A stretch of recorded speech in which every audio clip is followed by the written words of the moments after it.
armed rape suspect Tampa police and Hillsborough County deputies took down in an artillery of gunfire on Friday after a violent crime spree and car chase that you watched live right here on ABC Action News. Tonight, a friend of 24-year-old Chris Bates says he was abusing the drug known as Molly, also known as ecstasy or MDMA, and they say he was doing it every day. Tampa police say Bates committed a home invasion in early August where he left blood. Investigators had warrants out for his arrest after getting the DNA back and identifying him. Then they say his crimes accelerated out of control. The frequency really started picking up that this guy was on somewhat of a, well, he definitely was on a crime spree. A forensic psychologist says Bates and his crimes of rape and home invasion were about power, rage, and control.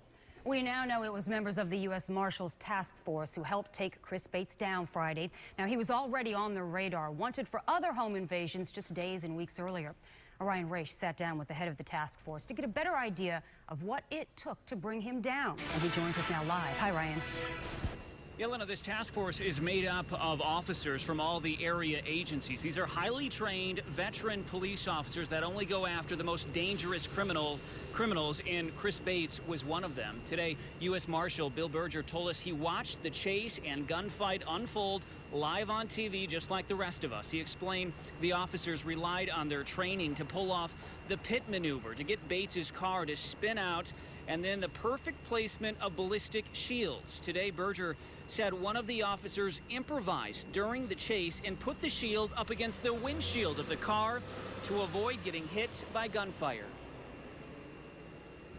With the task force, they know when they're going after these people, these are, in many cases, heavily armed, dangerous people that are desperate to escape. Force was already looking for Bates after he committed similar home invasions and sexual assaults in the area. Berger says they knew exactly who was in that car and what they were up against. And, you know, one other note on those ballistic shields that you just saw there in the video that the officers were holding. Today, Berger says they're actually newly designed shields. After the cop shootings in St. Petersburg in recent years, they decided to change the shape of those shields and realized they needed something more of a silhouette shape instead of a rectangular shape, something they could look through instead of round, and it's likely that saved some lives on Friday. Live in Tampa tonight, Ryan Raish, ABC Action News. Ryan, thank you. Now to